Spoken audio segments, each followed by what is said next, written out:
सभी को जय मसीह की मेरे और एक वीडियो में आप सभी का स्वागत है। आज ये वीडियो बनाने का मुद्दा इस तरह है कि धर्म परिवर्तन के बारे में बोलने जा रहा हूँ। आप सोचते होंगे धर्म परिवर्तन, हाँ धर्म परिवर्तन, वो भी किसका? एक मसीह परिवार के एक बालक का धर्म परिवर्तन किया गया। वो इस्लाम धर्म को कबूल किया। तो इस्लाम धर्म कबूल करने का कारण भी बाइबल के एक वचन से ही हुआ। आप सोचते होंगे कैसे हो सकता है? हाँ मेरे भाइयों, अगर बाइबल को आप सही ढंग से नहीं पढ़ोगे, आप बाइबल को सही तरह से नहीं समझोगे, तो आपको कोई भी गलत रास्ते पे, गलत मार्ग पे लेके जाएगा। शक नहीं है इस पे, ये हुआ वाकया है। मैं डिटेल में इस वीडियो में बताऊंगा कि ये कैसा हुआ, कौन सा वचन से उसे धर्म परिवर्तन में करने में मजबूर किया। एक वचन जिसने एक छोटा सा शक पैदा किया, वो वचन इतना बड़ा हो गया, बढ़ते बढ़ते बढ़ते बढ़ते उसने इस्लाम को कबूल किया। मैं कोई भी धर्म को कबूल करने के खिलाफ में नहीं बोल रहा हूँ, किसी को छोटा बड़ा करने के लिए मैं नहीं बोल रहा हूँ, लेकिन आपको गलत इंटरप्रिटेशन से आपने अपना जीवन को दांव पे लगाया। तो वचन कहां से निकला? वचन बाइबल से ही था। तो विश्वास तो करने वाली बात है। अगर बाइबल ही अगर इस तरह का बोला गया है, बाइबल का वचन ही इस तरह है, तो कोई भी तो विश्वास कर ही लेगा। ये वाकया कुछ दिन की बात की है। इस वाकया में हमें उस व्यक्ति से मेरी बात हुई, काउंसलिंग हुई, और हमने जानना चाहा कि भाई आपने तो इतना एक मसीह परिवार में पैदा हुए, रोज चर्च जाते थे, फिर कैसे ऐसे हुआ? तो आप सुनिएगा मुझे, मैं क्या बोलना चाहता हूँ, आप लोगों को समझाना चाहता हूँ कि आप भी कहीं इस तरह की बातों में कहीं गुमराह ना हो जाए। ये वाकया एक बालक की है जो कॉलेज में पढ़ते हैं, और कॉलेज में पढ़ते पढ़ते काफ़ी दोस्त लोग मिलते हैं उनके साथ में जो दूसरी कम्युनिटी के दोस्त लोग सब थे, तो उनके साथ अच्छा बैठना उठना सब होता है। ये लड़का बहुत अच्छा लड़का है, रोज संडे चर्च गोइंग बॉय है, उनकी अच्छे फैमिली है, एक ऑर्थोडॉक्स फैमिली से बिलोंग करते हैं। तो कुछ बातें ऐसी हुई, जब ईश्वर की बातें हुई तो उनके ईश्वर हमारे ईश्वर ऐसी बातें हुई, तो उनके जो बड़े गुरु है तो वो भी बाइबल की नॉलेज रखते हैं। उन्होंने एक प्रश्न पूछ दिया। क्या? एक प्रश्न पूछा, जो उस प्रश्न उससे बहुत परेशानी में ले आया। वो प्रश्न क्या था, मैं ये वचन को मैं पढ़ के सुनाता हूँ, तो फिर आपको मालूम चलेगा प्रश्न क्या पूछा गया। मैं वचन पढ़ता हूँ। बहन आप पढ़ेंगे? वचन पढ़ लीजिए एक मिनट। मत्ती 20 से लेके 23 तक। तब जब्दी के पुत्रों की माता ने अपने पुत्रों के साथ यीशु के पास आकर प्रणाम किया और उससे कुछ मांगने लगी। उसने उससे कहा, तू क्या चाहती है? वह उससे बोली, यह वचन दे कि मेरे ये 2 पुत्र तेरे राज्य में एक तेरे दाहिने और एक तेरे बाएं बैठे। यीशु ने उत्तर दिया, तुम नहीं जानते कि क्या मांगते हो। जो कटोरा में पीने पर हूँ, क्या तुम पी सकते हो? उन्होंने उससे कहा, पी सकते हैं। उसने उनसे कहा, तुम मेरा कटोरा तो पियोगे, पर अपने दाहिने और बाएं किसी को बैठाना मेरा काम नहीं, पर जिनके लिए मेरे पिता की ओर से तैयार किया गया उन्हीं के लिए है। तो ये वचन था मत्ती सुसमाचार 20 से लेकर 23 तक। एक माँ अपने 2 बच्चों के लिए विनती करती है, 2 बच्चों के लिए। तो ये एक्चुअली ये मत्ती सुसमाचार एक यहूदी के तरफ से लिखा गया और यहूदियों के लिए बेस करके लिखा गया है। तो इसमें जब यीशु के जो चेले थे, उसमें से 2, एक था याकूब था, एक यूहन्ना, ये 2 बच्चों के बारे में बात हो रही है।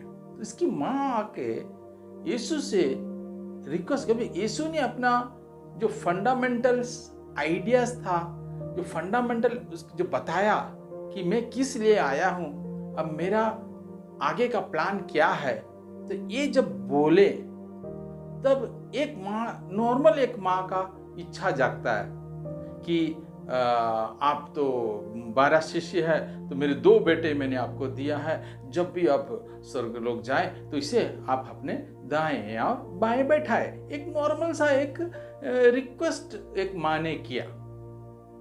यही वाक्य अब मरकोस में पढ़ेंगे तो वहाँ भी बताया गया है। तो वो मैं नहीं पढ़ा रहा हूँ, लेकिन आपको इसी से आपको क्लैरिफाई हो जाएगा क्या बात थी। तो मैं एक बार थोड़ा सा इसको डीप में जाना चाहता हूँ, तभी आपको भी इसमें क्लियर होगा। तो यीशु ने उनसे कहा, तुम मेरे कटोरा तो पियोगे। कारण यीशु उनको अवॉइड कर रहा है कि ये हो नहीं सकता, लेकिन उनके माँ और इंसिस्ट कर रहा है, नहीं नहीं नहीं नहीं आप तो लेके जाना। बहुत सारे एक्सक्यूजेस यीशु ने बोलने के बाद भी ये माँ मानने वाली नहीं है कि भाई बहुत तकलीफ सहना पड़ेगा मेरे साथ जाने के लिए, मेरे पास बैठने के लिए, ये वो सब बोलने के बाद भी ना माँ जब नहीं मानी, तो यीशु ने एक जवाब दिया कि मेरे दाएं बाएं राइट एंड लेफ्ट में कौन बैठेगा ये मैं नहीं तय करूंगा, मेरा पिता तय करेगा। तो अब एक क्वेश्चन मार्क इधर रेस हो गया कि जब यीशु को ही अधिकार नहीं है कि उसके साथ कौन रहेगा, तो यीशु को तुम ईश्वर क्यों मानते हो? हमारे जो सुप्रीम है वही तुम्हारा गॉड है, क्यों हम ना डायरेक्ट उससे बात करें? देखिए, प्रश्न जो पूछा इसका आपके पास, आप लोगों के पास भी शायद इसका उत्तर नहीं है जो मुझे सुन रहे हैं। कारण ये एक ट्रैपिंग क्वेश्चन था। तो इसके लिए इसको समझने के लिए आप थोड़ा सा लॉजिक इस्तेमाल करना बहुत जरूरी है। क्योंकि अगर यीशु कह देता है कि चलो भाई आपके दोनों बच्चे मेरे साथ दाएं बाएं बैठेंगे, तो बाकी जो शिष्य लोग बैठे हैं तो क्या वो चुप रहेंगे? वो लोग भी अपना काम काज छोड़ के आए हुए उधर, कितना कुछ छोड़ के, घर बार छोड़ के यीशु को फॉलो कर रहे हैं। तो वो बोलेंगे यीशु आपको सिर्फ उन्हीं से इतना प्यार है और हमसे प्यार नहीं है, तो हम कहां बैठेंगे? यीशु के पास 100% अधिकार है, लेकिन यीशु का डिप्लोमेटिक रिप्लाई को अप्रिशिएट करना चाहिए, ना कि इसमें सवाल पूछना चाहिए। हम यीशु को डाउट कब करते हैं? जब शैतान हमारे हृदय में डाउट लाता है। ये इस वचन को मेरे हृदय में डाउट नहीं आया। क्यों? मैंने बोला इतना से छोटी सी बात के लिए तुमने अपना धर्म परिवर्तन कर दिया। ये इतना छोटी सी बात जो चीज तुम्हें समझ में नहीं आया भाई। इसीलिए यीशु को जानना है तो पूरा जानो, इनकम्प्लीट मत जानो। थोड़ा थोड़ा यीशु को इधर से, लेफ्ट से, राइट से मत जानो, पूरा समझने की कोशिश करो। यीशु ने एक दृष्टांत बोला जो मेरे दिल को छुआ कि एक बहुमूल्य मोती, मतलब वो मोती का दाम बहुत महंगा है, और वो मोती को पाना है तो अपना धन दौलत सब बेच के तभी वो मोती मिलेगा। भाई मोती तो मोती है, लेकिन सिर्फ एक मोती के लिए अपना सारा धन दौलत बेचना कैसा, कौन सा लॉजिक है? लेकिन यीशु मसीह कौन सी मोती के बारे में बोल रहा है? वो स्वर्ग राज्य के मोती के बारे में बोला। स्वर्ग राज्य को इतना प्रीशियस बता रहा है, अगर उसे तुम्हें पाना है, अगर उसे आप उसका अनुभव करना चाहते हो, तो आपका जीवन का सब कुछ देना पड़ेगा, तब जाके उस मोती को अनुभव कर सकते हैं। इसीलिए वो दृष्टांत में इस तरह बताया, लेकिन यहूदियों को समझ में नहीं आया ये क्या बोल रहा है। उनको बोलने लगा, अरे ये तो इसके तो भाई ये है, उसकी बहन तो वो उधर है, ये कौन इतना बोलने वाला? अरे ये थोड़ा पागल है लगता है। यस, बाइबल पढ़िएगा, यीशु को किस किस रीति से बुलाया गया। इसीलिए इस वचन को मैं वो फंस गया। अगर वो बालक पूछा होता, लेकिन वो बालक ने अपने माँ पिताजी से भी पूछा इस बारे में, तो उनको भी इसके बारे में समझ नहीं आया, और वो अपने में एक बड़ा सा आशंका की घर बनाए। शक इतना अंदर पैदा हुआ, उन्होंने यीशु को ईश्वर मानने से इनकार कर दिया। यही एक वाकया यीशु का अगर कैरेक्टर कैरेक्टर को पहचानना बहुत जरूरी है। अगर यीशु के बारे में अगर हमारे मन में बाइबल पढ़ते कोई सवाल आता है ना, तो उसके कैरेक्टर को जानना बहुत जरूरी है। यीशु का आने का पर्पस क्या है? बिल्डिंग, बंगला या चंगाई, यही है? ये इसको लेफ्ट में रखिए, दिस इज देयर, आप चिंता मत कीजिए, है। लेकिन इससे परे एक है स्वर्गराज के बारे में। यीशु ने सबसे ज्यादा स्वर्गराज के बारे में बोले कारण हम में से कोई भी नष्ट ना हो, क्योंकि अब दोबारा कोई आने वाला नहीं है बोलने के लिए। डायरेक्ट यीशु खुद आके बोल के गया। अब हम लोग जैसे कुछ प्रभु के दास लोग बोल रहे हैं, चाहते हैं कि हम सब मिलके स्वर्ग राज्य का अवकाशी बने। तो यीशु के कैरेक्टर जानने के लिए और एक अध्याय पढ़ना बहुत जरूरी है, जिसमें खुलासा बहुत अच्छी तरह यीशु का कैरेक्टर समझ में आएगा। वो है मत्ती से ही पढ़ेंगे, मत्ती 17 का 24 से 27 तक।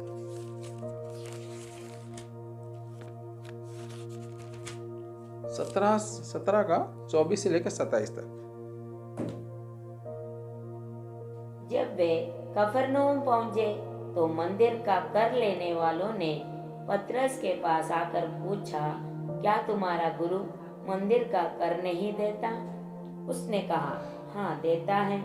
जब वह घर में आया तो यीशु ने उसके पूछने से पहले ही उसे कहा, हे शमौन, तू क्या सोचता है? पृथ्वी के राजा महसूल या कर किन से लेते हैं, अपने पुत्रों से या परायों से? पतरस ने उसे कहा, परायों से।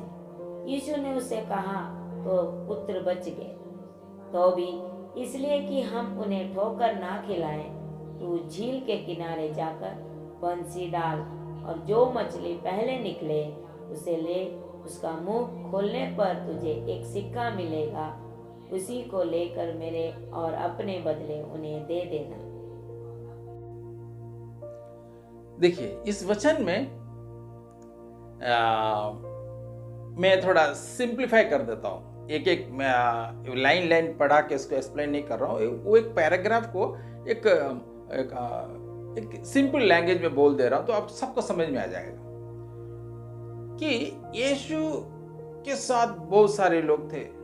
मान लो फॉलोअर्स भी होंगे, 12 शिष्य के साथ अलग बहुत सारे, मेरे जैसे, आपके जैसे, सब हम लोग फॉलो कर सबके होंगे। तो इस भीड़ से निकल कहाँ जा रहे हैं? कि प्रभु के भवन में जा रहे हैं। तो उसके बीच में यीशु के चेलों को, पतरस को पूछ दिया कि भाई तेरा आपका गुरु वो कर देता है क्या? दैट मीन्स जो हम लोग चर्च जाते हैं तो जो पैसा देते हैं मंथली या ईयरली, कुछ भी सब्सक्रिप्शन देते हैं मेंटेनेंस सेंटर के, वो देता है क्या? तो पतरस ने को तो मालूम नहीं है कि देता है कि नहीं है। तो पतरस एक कंट्रोवर्सी निकलने के लिए पतरस ने बोल दिया, हाँ देता है। तब उस वक्त कोई प्रॉब्लम नहीं हुआ। उसके बाद उधर गया होगा, मीटिंग हुआ, बैठे होंगे, बातें सब की होंगे, और वहां के जो याजक भी पूछे नहीं कि भाई इतना डिटेल अभी ढूंढेंगे, निकालेंगे, फिर मालूम चलता। जब ये लोग वापस आए तब यीशु को देखिए, यहां सुनिए, यीशु को पतरस तो पूछेगा, पूछने से पहले ही यीशु ने पूछ दिया। क्या कैसा क्वेश्चन किया पतरस को? पतरस को पूछता है कि कर देना मुझे जरूरी है क्या? क्यों? यीशु परमेश्वर का पुत्र है। अगर परमेश्वर का पुत्र है तो परमेश्वर ने सब कुछ बनाया है, तो इसको तो फ्री है, तो क्या ये कर मेरे लिए देना जरूरी है क्या? तो पतरस बोलता है, नहीं, आपको जरूरी नहीं है, ये हम लोगों के लिए है। सिंप्लिसिटी देखिए, उससे भी ज्यादा सिंप्लिसिटी देखिए यीशु का रिप्लाई कि नहीं, कोई बात नहीं, जो धरती में जो लागू है वो मेरे लिए भी लागू है। मैं इसके पहले एक वीडियो में बताया था कि क्या यीशु मसीह को बपतिस्मा का जरूरत है क्या? कि नहीं, जो हम लोग कर रहे हैं वो यीशु ने भी एग्जाम्पल दिखाई, भैया इसमें डरने वाली बात नहीं है, ये इतनी सी बड़ी छोटी सी बात है। मन फिरा के बपतिस्मा लेना है। तो यीशु ने भी एक डेमोन्स्ट्रेशन किया, दिखाया। यही है उसमें गुडनेस।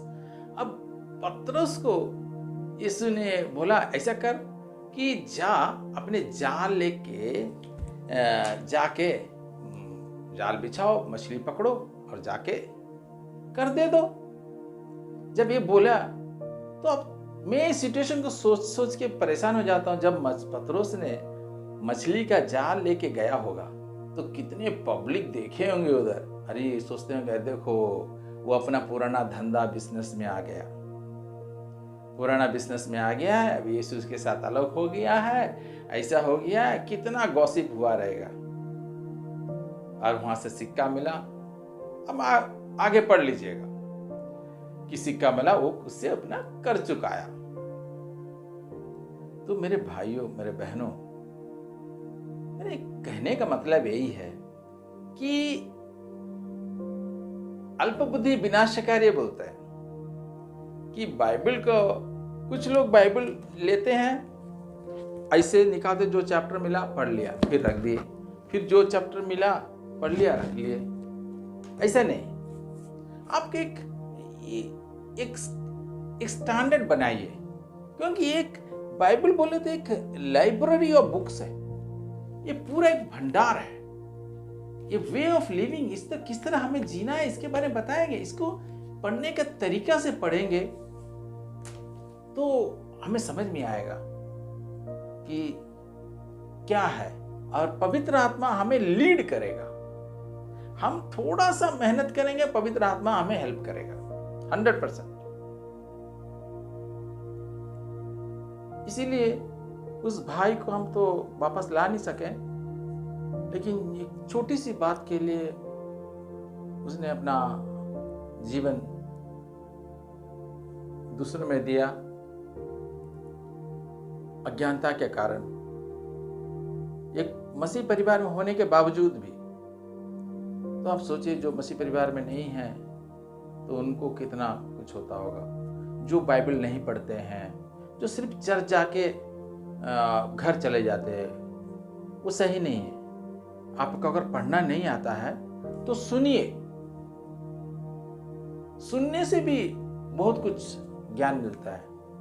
अभी मैं जो चैप्टर आपको मैं पढ़ाया हूं, शायद आप बाइबल खोलकर नहीं पढ़ेंगे, लेकिन आप घर जाके रेफरेंस निकालिएगा, पढ़िएगा, एक बार दो बार पढ़िएगा, तब जाके आपको यीशु का जो कैरेक्टर है वो समझ में आएगा। मेरे साथ एक वाकया हुआ था, मैं बताना नहीं चाहता था चीज, लेकिन मैं बताऊंगा, लेकिन जिस उसमें से कुछ चीज मैं उसमें हाइड कर दूंगा। जैसे कि कंट्री का नेम है वो शॉर्ट फॉर्म में बोलूंगा, क्योंकि कुछ मुझे स्ट्राइक्स आ रहे हैं यूट्यूब में, उसको डिलीट करो, वर्ड को डिलीट करो, ऐसे बोल के, तो मैं बोलूंगा नहीं, लेकिन मैं एक पिक्चर 1 सेकंड 2 सेकंड के लिए मैं फ्लैश कर दूंगा, तो आपको मेरा आइडेंटिटी ज़्यादा मालूम चल जाएगा कि मैं कहाँ से आया, मैं कहाँ काम किया, थोड़ा आइडिया मिल जाएगा। मैं एक डिफेंस फोर्स में था विदेश में, तो कंट्री AFG हमारे पड़ोसी कंट्री है, वहाँ पर डिप्लॉयड था।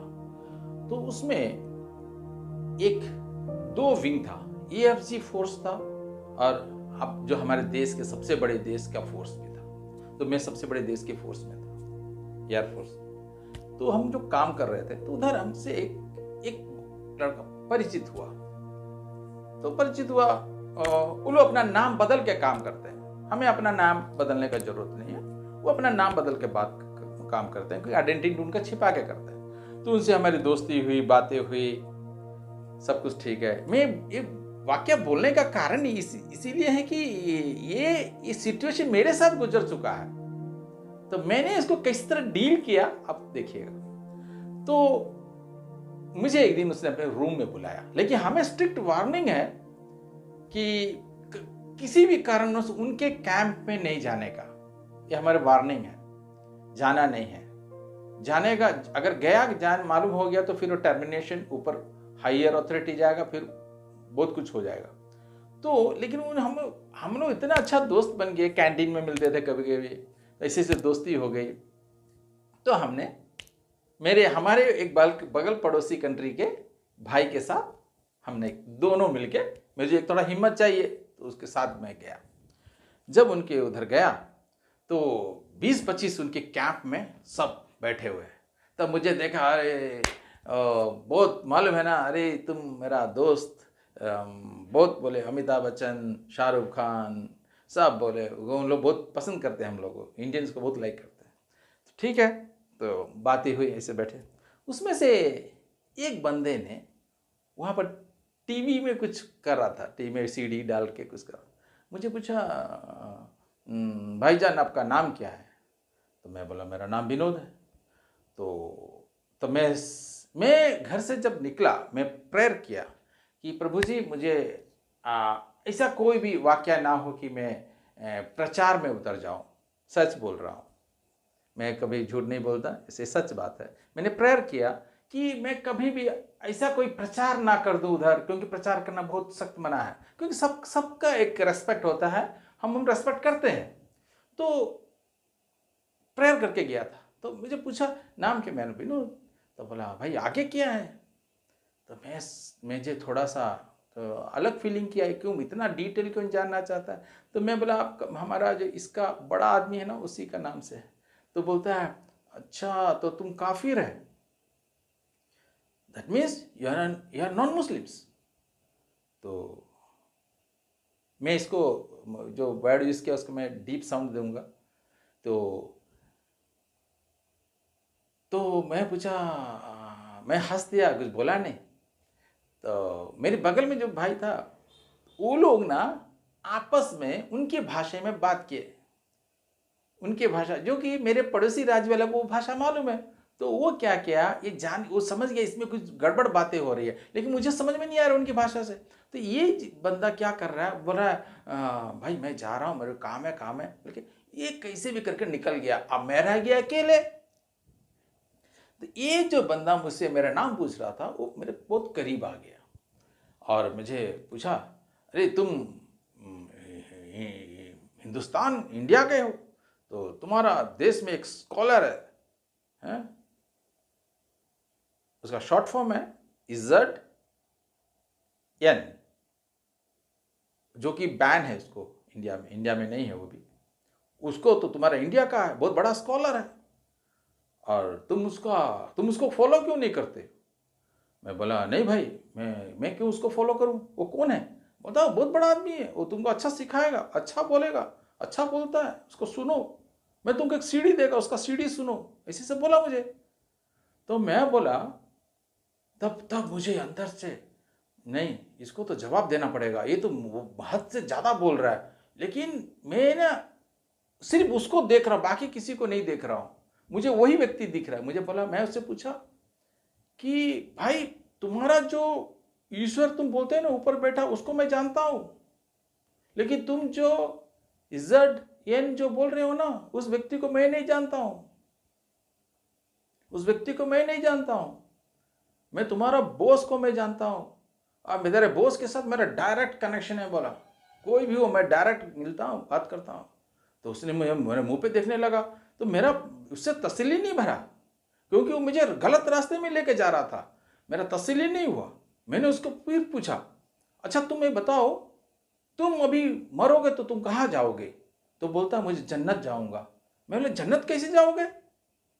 बोलता हाँ, मैं 5 टाइम पढ़ता हूं, तो मैं जरूर जन्नत जाऊंगा। मैं बोला अभी मरोगे तो तुम जन्नत नहीं जाओगे, तुम नरक भी नहीं जाओगे, उससे भी बड़ा पाताल में जाओगे। मैं बोला क्यों? वो बोलता तुम तो दूसरा कुछ देख रहे थे वीडियो, हम आया तो तुम सीडी निकाले हो, हमको मालूम है चीज। तो उसने थोड़ा डाउन हो गया। तो फिर भी मेरा तसल्ली नहीं भरा। मैंने पूछा तुम जो अंगूठी पहने हो, एक रेड पेरल, एक मोती, एक गोमेद, कितना रत्ती का है? पूछा ये क्यों पहने हो? अगर तुम्हें तुम्हारे उस पे इतना भरोसा है तो ये सब पहन के क्यों घूम रहे हो? क्या तुम्हें इस पत्थरों पे भरोसा है, उस पे भरोसा है? उसके पास जवाब नहीं। लेकिन परमेश्वर ने मुझे इतना तो भुलवा तो दिया, लेकिन वो भी गन पॉइंट पे, सोचिए, अगर मुझे कुछ भी होता है तो ये आवाज़ बाहर भी नहीं जाएगा, लेकिन वहाँ से इतना मुझे हिम्मत आया, बगैर कांपे बगैर डरे इतना मैंने उनको बोला। और मैं जैसे आँख इधर घुमाया, सब सन्नाटा में है। उसमें से चार जो है फोर्स के, उन लोगों ने मुझे गौर से सुना और मुझे सर झुका के सलामी दिया। वो मुझे ऐसे कर सलामी किया, मतलब मुझ में बसने वाला परमेश्वर को वो लोग समझ गया कि सही रास्ता क्या है, सही मंजिल क्या। आज भी जब भी मैं प्रेयर करने बैठता हूँ, मैं उनके लिए प्रार्थना करता हूँ। उनका चेहरा मुझे याद है। जहाँ भी रहे सुरक्षित रहे। मेरे भाइयों बहनों, मैंने ये वाक्य बताया किस लिए? ये वाक्य मैं आज तक किसी को नहीं बताया हूँ, आज पहली बार मीडिया में बता रहा हूँ। कारण यह है कि आपको चैलेंजिंग तो मिलेगा, गन पॉइंट में आपको सुसमाचार सुनाना के लिए मिलेगा, तो आप पीछे मत आइएगा। स्टीफानुस ने क्या बोला? मारो पत्थर, जितना मारता मारो, मैं तो यीशु के बारे में बोलूंगा। पत्थर मारते रहा, यीशु के बारे में बोलता रहा। वचन कहता है यीशु ने सिंहासन से खड़ा हो गया। किस लिए खड़ा हो गया? स्टीफानस को रिसीव करने के लिए, डायरेक्ट स्वर्ग लेके जाने के लिए। इसी तरह क्या पत्थर का दर्द स्टीफानस को महसूस हुआ होगा? अगर पत्थर का दर्द अगर स्टीफानस को महसूस हुआ होता तो वो कभी भी प्रचार नहीं करता, वो रुक जाता। अरे पत्थर में मत फेंको, पत्थर मत फेंको बोलता। लेकिन उसको दर्द एहसास ही नहीं हुआ। उसे सिर्फ यीशु के बारे में बोलते बोलते अपने घुटने के बल गिरा और दम तोड़ दिया। ये है सुसमाचार। पत्थर देख के भागने वालों को यीशु को नहीं चाहिए। पत्थर के सामने खड़े होके सच्चाई बोलने वाला चाहिए। अगर मैं उधर इतना नहीं बोला होता, मुझे मालूम है खतरा बहुत था उधर, लेकिन मुझे बोलने में परमेश्वर ने मुझे ढांढस दी, ताकत दी। मैं धन्यवाद करता हूँ। और मैंने बोला, उसमें से 4 व्यक्ति को परमेश्वर ने छुआ। आपके जीवन में भी ऐसा अवसर आएगा। कोई एक आएगा व्यक्ति आपको गलत रास्ते में लेके जाने के लिए, उसको जवाब बगैर दिए, बगैर सोचे समझे कोई ऐसा फैसला मत लीजिएगा कि आगे चल के कि दुख परेशानी में आना पड़ जाए। अगर वो व्यक्ति मुझे मेरे वीडियो देख रहा होगा तो उसको कितना दुख लगेगा कि अभी आगे भी नहीं जा सकते, पीछे भी नहीं जा सकते। लेकिन हमारा परमेश्वर दयालु है, हमेशा दोनों हाथ फैलाए स्वीकारता है। इसलिए मेरे दोस्तों, मेरे भाइयों, इस वीडियो को बनाने का मकसद यही था।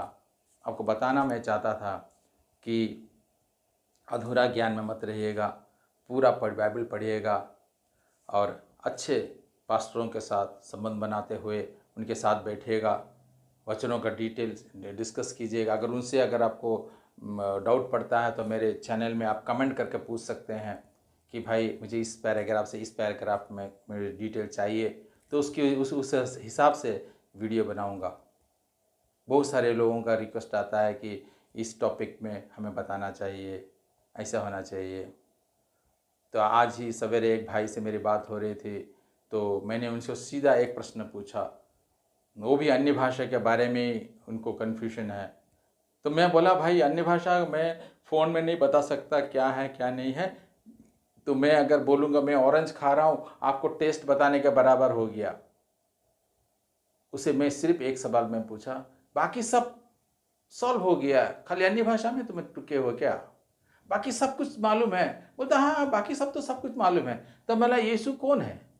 तो बोलता है वो यहोवा का पुत्र है। यीशु कौन है? यीशु को परमेश्वर अंगीकार नहीं करता है, वो व्यक्ति अन्य भाषा के बारे में पूछ रहा है। उसको बोल के क्या फायदा? कोई फायदा नहीं। बहुत पढ़ा लिखा आदमी है। अच्छा है हम लोग कम पढ़े लिखे हैं, एटलीस्ट परमेश्वर का तो ज्ञान है। सभी दोस्तों भाई बहनों को जय मसीह की। आप लोग के लिए हमारे चैनल हमेशा 7 बजे शाम के टाइम प्रेयर करते हैं। कोई भी प्रेयर रिक्वेस्ट हो आप दे सकते हैं, मैसेज कर सकते हैं। आपके लिए प्रार्थना किया जाएगा। सभी को जय मसीह की।